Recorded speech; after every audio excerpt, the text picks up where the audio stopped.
Il est le patron le mieux payé d'Angleterre. Martin Sorrell, PDG de la plus grande agence de publicité au monde, gagne 10 000 euros par heure, même quand il dort. 90 millions d'euros de salaire au total l'an dernier. Et le montant de sa rémunération s'est envolé, comme beaucoup d'autres. À la City, les 100 patrons des plus grandes entreprises britanniques ont gagné en moyenne 6,5 millions d'euros l'an dernier, soit 10% d'augmentation. On a l'impression qu'il n'y a plus de limite, aucune restriction à ces salaires. Mais il n'y a aucune raison pour que ça augmente autant. Leur travail n'est pas devenu d'un coup plus difficile. En 98, par rapport au salaire moyen d'un Anglais, un grand patron gagnait 47 fois plus. Désormais, le salaire du dirigeant est en moyenne 140 fois supérieur. La nouvelle première ministre en avait d'ailleurs fait l'un de ses thèmes de campagne.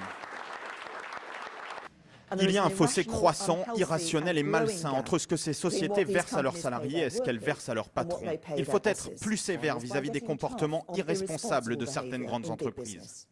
Theresa May devrait proposer dans les prochaines semaines d'encadrer ces rémunérations, notamment en rendant contraignant le vote des actionnaires, comme c'est le cas en France depuis peu, mais pas sûr que dans son propre parti, tous les conservateurs soient du même avis.